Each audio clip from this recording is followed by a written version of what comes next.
live? Here we are live. Well, welcome. It is the 12 Days of Christmas webinar event brought to you by Office Dynamics International. Hello, everyone. Welcome. Go ahead and introduce yourself in the chat. We're so happy to be back with you for day 3 of our special question and answer webinar session. So today we will not be having a handout because we are just going to be answering your questions, and we'll go with those throughout the event. And of course, please stay tuned until the end of our program, which will be about 30 minutes, for our special offer and giveaway. Okay, we are going to also be sending a certificate of attendance at the end of the day, so please give us about 24 hours to get that ready for you, along with any webinar follow-up notes. Okay, we're going to forego the introductions throughout this 12 days event, and Joan Burge, our founder and CEO, will get right into it. I'll actually be facilitating today with our questions. All right, let's get started with these questions. First, I have a question for all of you, and this is a really important question, so I need your help. Please answer in the chat. Naughty or nice? Which do you prefer? Go ahead and answer in the chat, and we'll go ahead and get started with our questions for today. All right. So the first question, Joan, it looks like it's for me from our last webinar, and it's a comment about my lipstick. It says, Jasmine, I loved your lipstick. Is it the big red with a Big Life red lipstick on? It is not. This is actually from the same line of lipstick that Joan wears, her trademark lipstick by LipSense. So that's what this is. And a good friend of mine started selling it earlier this year and got me to try it. And I am hooked. I am a believer. I am having my mug of coffee this morning. And look, it doesn't rub off on my mug. It doesn't rub off at all. So little commercial there for the LipSense. All right, now thank you for answering. It looks like we've got a lot of nice, a little bit of naughty there in the chat. Thank you guys for answering. What fun. A little bit of both. Wink, wink. Okay. All right, so Joan, I have a question for you, and this is from our last webinar as well. Is it ever too late to change your brand? Well, I think that's a really funny question to start off with because of the way we're dressed. Our brand is a little different today. We're definitely not in our typical brand. You'd never see me wearing this if we were during the 12 days of Christmas.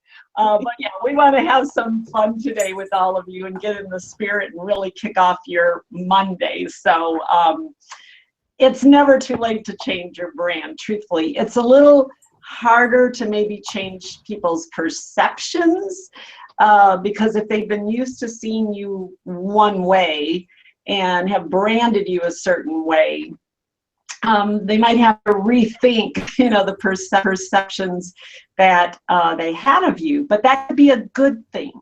So if you're up branding, let's say, that you're enhancing the level of your professional look or demeanor or other things. So that's a good way to change your brand.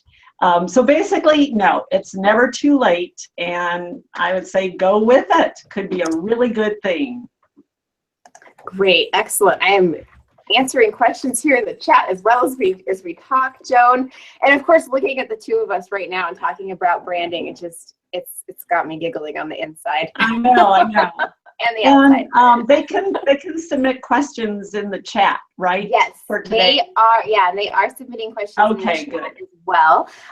We also received a question in email this week, and it is, I work in the Department of Art, or in a Department of Art, and the department head and anyone else in the department dress up. So we were talking about professional image last week, and this question is asking, if no one else in the department is doing it, should I dress up? Should I set myself apart and do that? Yes, that's a really good question. I'm often asked that, when we cover professional image, and assistants will say, yeah, but my own manager doesn't even really care how he dresses, so why should I care?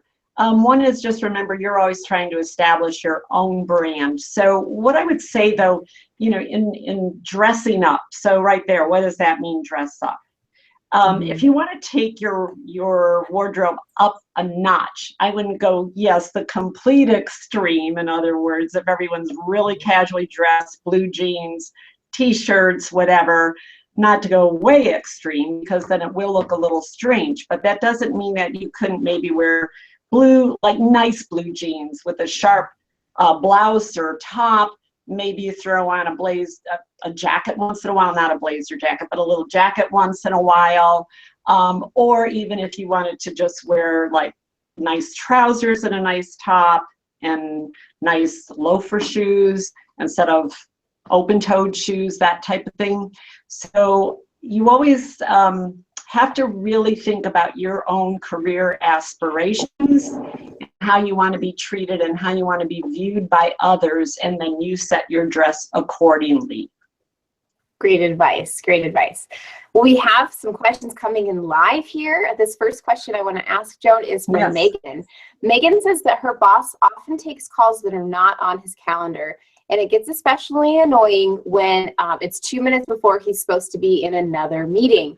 How can she communicate to her boss about the inefficiency that this is causing, and how can I relay politely that this is disrespectful to others? Mm-hmm. So one, you've got to have the conversation. You know, that's great that you've observed this. And I would approach it in a way of that you want to help your executive maintain a good image and professional image with others that they encounter, and help them to see that, you know, by taking those last minute calls, while that's great that he wants to be there and be available for everyone, I would list the issues it's creating. So if it's creating him being late and then he doesn't look good because he's always showing late, you know, and then he's not going to have a good brand. So show the domino effect of what's happening by him taking that call like 2 minutes before a meeting. And what you want to focus on, what are the 4 or 5 negative things that are happening because of that, and help him to see that, because he may not, he's just, yeah, sure, I'll take that call. It's just a couple minutes. What's the big deal? You want to get him to see the effect of it, and then make some suggestions. You know, what would you recommend that you do instead, or he do instead, and recommend a process to him and see if he's willing to try it. Then ask him, would you be willing to try this at least for 2 weeks, and let's see how it goes. So that sometimes will get them to want to make a change. Excellent. Wonderful. Thanks for sharing that, Joan. Let's see here. We also have a question from Kathy asking, what do you think about of certifications, and do you recommend any other certifications other than your STAR Achievement or your SEEP certification that comes with the STAR Achievement series? And then they talk about the affordability of programs and needing to save up for the bigger dollar programs. Mm-hmm. But do you think assistants should pursue certifications, Joan? Certifications are a good idea, you know, because they do, in a way, say that you've taken the extra step, that you've put in the extra effort, and that you take your career seriously. So that always looks good, whether you get a raise or not. In other words, maybe you get a certification and hoping your employer will give you a raise. Well, that may or may not happen. So I wouldn't do it just for that reason. It's more about how it shows you've taken that extra step. I do have a caution with certifications, or not maybe a caution, but here's my thought process. I have known many assistants over the years who had a designation of some sort, maybe from IAAP or other designations, and but they didn't really portray it. So they studied really hard, they took the test, they passed the test, they got the designation, but they're not displaying it in the workplace. So also for me, sometimes because someone has a designation, it doesn't necessarily mean that maybe they really are following through with that in the workplace. So on paper, yes, a designation really looks great. That's the one thing that differs with our STAR Achievement Series designation. So if you have our CEAP, CEAP, people get that designation because they've attended all the classes, but more importantly, because they've demonstrated certain skills in the class, and their executives had to write letters stating that they've seen behavior change in their assistants. So it's really validated when it comes to behavior change. But overall, as a comment, I would say yes, there are different designations out there and certifications. Those are two different things. We did a webinar on that over a year ago. A designation, a professional designation, is not the same as a certification, and a certificate of completion is not the same, whoops, jingle bells, as a certification. So yes, overall it looks good though. Great, great. And I have another question that came to us in email. So let's see here, I'm going to read this with my spectacles. What is the proper way to handle gift giving for your boss, manager, executive for the holidays? I've heard that you do not gift up or give to people above you on the organizational chart. So because I'm such good partners with my executive, it's hard to not give him a token of my appreciation. What are your suggestions on this, Joan? It's hard to stay serious watching. I know, we're just having too much fun. Okay, we love to have fun at Office Dynamics. But a serious note, I think that's a great question. I'm not sure maybe of where that individual heard about not gifting up. When I was an assistant, I gifted up to my boss all the time. But it's to what extent, you know, are you spending? So first of all, yes, it is okay to give your boss a holiday gift. It's a sign of appreciation and gratitude. What I would watch is the extent, you know, how much money are you spending on that gift? So you have to weigh that. It doesn't mean that you should maybe spend a lot of money. It could be a nice fruit basket. I mean, Harry and David, I love, they have fabulous gift baskets. So something like that, or cookies. Remember too, gifting could be something that you personally make or do. So again, if you baked your own cookies, I mean, that's really pretty special. It says you've taken the time. So, and yes, if you have a great relationship with your executive, I certainly had great relationships in my career as an assistant. So I did give them a holiday gift. So that's perfectly appropriate and probably very much appreciated. And so what was the other one? The etiquette. It is proper. What else? Was there more to that question? Really, no, it was just, yeah, it's okay. Fine. And Yes. okay, great, good to know. Let's see here, and we have so many excellent questions coming in. We had so many emailed to us, so I'm toggling from the two back and forth here. We have a question from BB, and it's about the length of your skirt and your age. So is it appropriate to wear a skirt that's 2 to 3 inches above your knee when you're over the age of 55? That's a good question.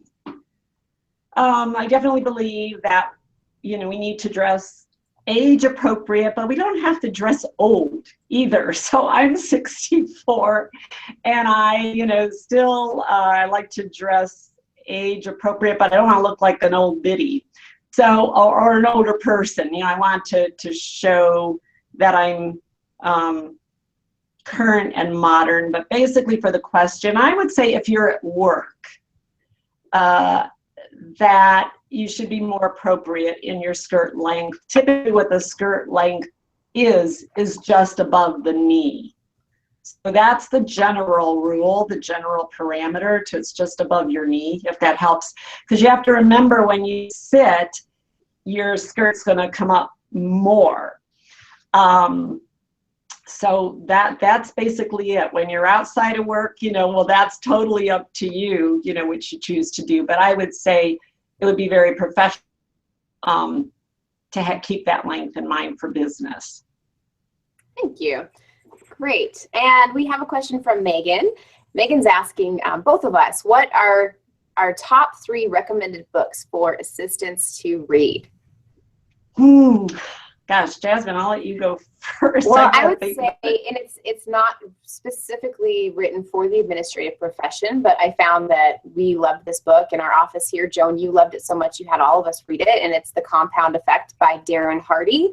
That book is just a really great way to, I think, kick off your new year, or read it anytime, but it really talks about the compound effect of our decisions and our habits, and how those little things we do every day compound over time and affect our overall life, well-being, future, legacy. So it's a really easy read, and it's really basic, easy to comprehend principles, but the impact that it can have on your life, I would say that's one that I'd recommend everybody read.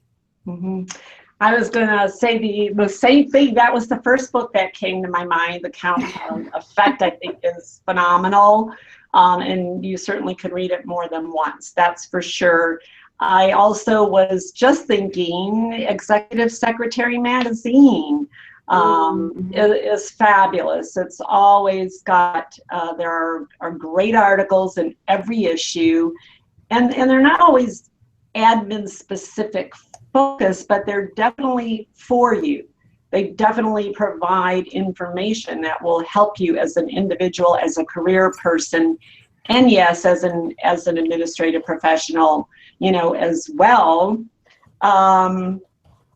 What else? Oh my gosh. Well, we do have some that are by some of our favorite colleagues. Julie Perrine has the organized assistant, correct? And then Peggy has not just an admin that we sell, that we've gotten rave reviews about that book. Chrissy Civic just came out with the Proactive Professional that I think is going to be great. I'm just getting through that book. All of those are available in our store as well. So I'd love if our webinar administrator could put the link up to the store, because those all both of Julie's books, Chrissy's book, Peggy's book, they're all in our store in the same place. So if you want to check those out, and I think a couple of them are part of our 12 days event. So, and really quick, the reason why we are selling their books is because we do think they are good books. We've done the research, so that's why they're in our store. Yes.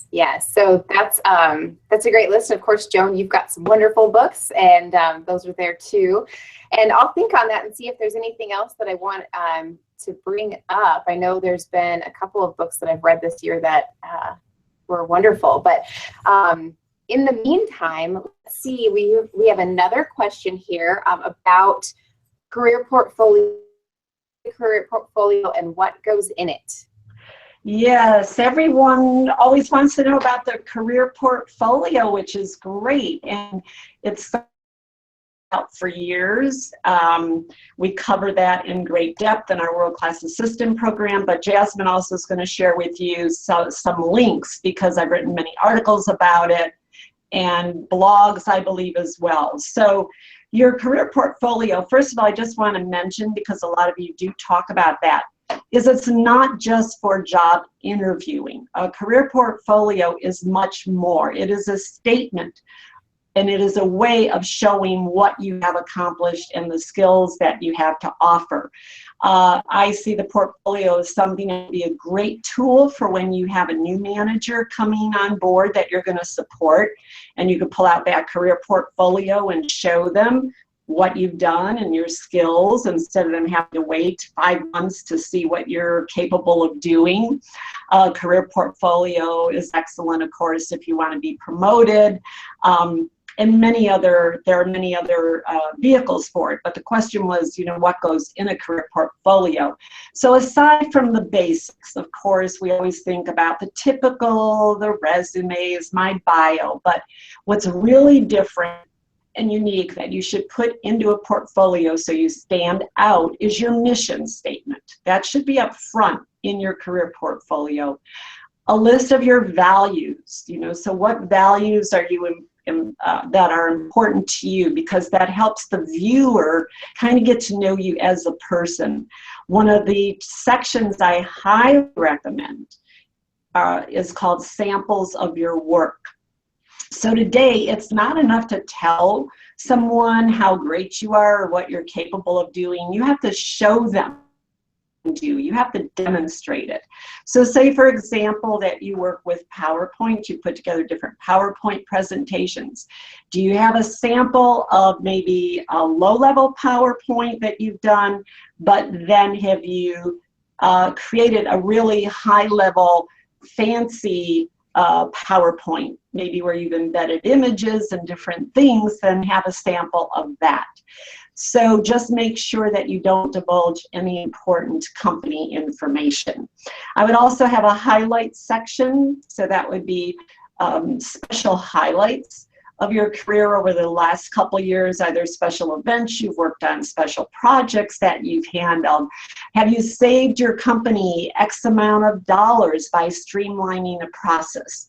So those are the types of things you put in a career portfolio. Like I said, in addition to the basics, you'll also want to list your courses that you've attended, certificates. Now, I would not put 20 certificates in that portfolio. If you attend a lot of classes, regardless online or our webinars, I would then create a one sheet and I would make a list. You know, what are the webinars you've attended with the titles? What are your online courses you've attended with the titles, and so forth. So again, Jasmine's providing you links where you could really get a lot more detail than what I'm able to give this morning. Yes, I am, and included in that link is the link to creating a digital portfolio. And I saw the question asking if I would share my link to my portfolio as well, and I will do that in our follow-up notes. In our every webinar we've been doing, we do a follow-up blog about that webinar where all of the notes are included. So that will be in the follow-up webinar blog. So watch for that to come later today. Okay, so the next question is from Myrna. Myrna has a coworker that spends a lot of time while at work on her personal calls and texts, and then she stays late to make up for the work she didn't get done during the day. And it makes Myrna look bad because she doesn't offer to stay and help her or to help her get things done. She doesn't want to tell on her and be labeled a complainer or anything like that. So she's looking for suggestions on how to handle this situation with this coworker. That's a good question, and also a thought or concern I have. Are you paid overtime? So I actually worked with an assistant when I was in my 20s. I was living in Cleveland, Ohio, worked in a big corporation where we were paid overtime. And this particular assistant worked just down the way from me, and I could see her all day what she was doing. And she actually worked for a vice president, top executive. I worked for a director. She'd been there for a while. I was new. But I noticed that when her boss wasn't there, she was very busy, always chatting. You know, we didn't have phones then, but she was socializing all the time. And then she would work overtime. Well, it was a really nice way to furnish her house, to buy her dining room curio, her fancy vacuum. But, you know, that wasn't ethical and it wasn't right. So what I would suggest is, because I don't know if this particular person is paid overtime, then ethically it isn't right. And you should be saying something to someone. You know, in all fairness, if you look at just being an ethical, honest person, if you need to call someone out, you need to call someone out. It's for the benefit of the organization, which ultimately affects you as well. But what you might do is try to have a talk with her. Maybe you could ask her to have lunch, you know, so you're in a non-threatening environment, and where she might, you don't want her to get too defensive with you, but position it in a way that, I'm trying to think, you know, I'm not sure if you're aware, or you might say, I've noticed, because that's a fact. You know, I've noticed that several times throughout the day. I mean, you're gonna have to just say it. You're on your phone, and for whatever reason, I don't know, but and then I notice you do stay after work. And one reason why I don't stay after and help you is because I feel that that has been a choice of yours to stay after work. You know, so present it as a way that it's a choice she's made to not complete her work throughout the day, and she's choosing to stay after work, but you're not going to participate in that because that's not how you approach work. Great. Just say it with a smile. I like that. Say it with a smile. Okay, well, speaking of coworkers and those difficult situations, Joan, how do you deal with negative people at work? Those bah humbugs. The bah humbugs, woo, they're all over. So how do I deal with them? One is, I guess, I just don't deal with them. In other words, I kind of ignore their negativity. So, but let's step back a minute. One, you have different options, and this is what we teach in Star Achievement. One is you could talk to that person. You could have a conversation, very nice conversation. They don't realize the impact their negative attitude is having on the work around them and the people around them. So there are some people who don't even realize that they're negative. I mean, this is just their way of being. They wake up and they're negative. They go home and they're negative. They're at work and they're negative. They're all the pessimists of the world. So they don't even know it. It's the world they live in. So first, you may want to help them see what this is creating, especially, again, in terms of work, and could it have an impact on their relationships at work. Short of that, if someone wants to be negative, you have to just really isolate yourself. And I always talk about my invisible bubble. You've probably heard me talk about this before, that I carry it with me all day long. You can't see it, of course, because it's invisible, but I always have it with me. And what that does is protect me from others' negativity. If people want to be negative and boo-hoo or send me negative texts, which I just got actually from a friend this morning, which I guess she's not my friend anymore. But anyways, whether it's a text, whether it's a comment someone makes, I don't let it come in. It bounces back off from my invisible bubble. People are entitled to feel the way they want to feel, and if they want to be sour, unfortunately, that's a choice that they're making. Most important is don't get pulled into it, and don't let it affect you. You have to be really strong. So maybe you could start carrying an invisible bubble just like I do, and let it bounce away from you. Go about your business, stay focused, and do your work. Great. Thanks, Joan, for sharing that. We have so many awesome questions. This one's from Sarah, and Sarah wants to know, how do we make our New Year's resolutions stick? That's an awesome question, and it's one I think 99% of the world struggles with. Several reasons, several processes. One is have your plan. So last week in our webinar, I did talk about goal setting and how to kind of go through that goal setting process. Last week, I think our deal was the Reaching Stardom workbook, which walks you through all the steps of goal setting. But the key thing is you've got to map out your plan and have different points to where you can check off to make sure you're staying on track. So your goal just can't be a big picture. I'm going to get my certification next year, okay, let's say. No, you need to write out your steps to how you're going to get that certification, in what months, take each month, and what are you going to do within that month. This then becomes like your roadmap that helps you stay on track, and you need to continually keep that in front of you. Don't hide it. Don't bury it. Your goals have to be visible. They have to be in your face. Even put Post-its on your mirror at home. I mean, how things at work, it's got to be visible to keep you on track.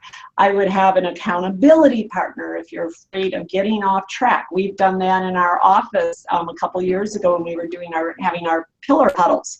We had accountability partners that we met with who checked up on us to make sure that we were staying committed to what we said we were going to do. So those are a couple ideas. Wonderful. Well, Joan, we're at our time, and I know we have our special offer and our giveaway. Wow, already. I know. So Oh, hang tight for that giveaway. We'll be giving away 3 items in just a moment. But first, we want to talk about today's special offer, which is our grab bag. So it is a festive mystery. Yay! Okay. So yes, the Christmas grab bag, it's $10. You are guaranteed to get at least a $15 value of an item in the mail. And Malia has been hard at work, our little Christmas elf, wrapping these up and getting them ready to send out the door. And they just look beautiful. So if you want to do a gift or if you want to just surprise yourself, this is a great way to do it. The grab bags are available until December 16th. And I believe they're our store. Our webinar administrator is sharing the link with you there. And also a fun thing for everybody that purchases the grab bag, they're going into a drawing. And for every 25 purchased, we're drawing out 1 name. And that is going to be for the Managing Your Executives Day or Conference on Demand. So if 100 grab bags were purchased, we would draw 4 names and they would get one of those 2 programs. So just an extra little bonus for you to make the holidays bright and fun. So there's that. Now, we also have, let's see here if I can get this ready. It is giveaway time. Here comes Santa with the giveaways. Okay. Let's see here. Today we are giving away 3 Create Your Career Portfolio programs to 3 lucky attendees who are in the room right now. So I'm just bringing up our attendee list. And let's go here. We've got Gwendolyn, you're at IBM, so that is our first winner. We have, hello, congratulations, Gwendolyn. We have Angeline Sutherland at AECOM is our second winner. And let's see here, grab our 3rd winner who is in the room. Let's see here, Mindy. Let's see if I can get Mindy's email address. There we go. Mindy Thurston, RMHP. Okay, those are our 3 winners for the Create a Career Portfolio program. Great. We'll be sending you your login details for that. And we will be back again tomorrow. Let me just get my program for our webinars. Tomorrow we're talking about the Accelerated Assistant. yay. Yay, that's really exciting. Joan's Yeah. got great information. That's for next year's conference. So this is a brand new program. And of course, we have many, many questions we weren't able to get to today. So we'll do as much information as we can in the blog and watch for that to be ready by the end of the day, along with your certificates. Thanks so much for attending. And Joan, is there anything else you'd like to say before we sign off? Just really quick, I think, too, because there are a lot of questions that maybe we didn't have time to answer. Watch us on Facebook because we do live from time to time. So I'm also thinking some of those questions will be great topics for us to do in Facebook Live. So please continue to submit questions. It gives us ideas of what you want us to address. And hope you have an awesome Monday. Great way to kick off the week. And we'll have a lot more fun and great topics the rest of the week. So thank you, everyone, for your time today. Great idea. And goodbye, everyone. We'll see you again tomorrow. Bye.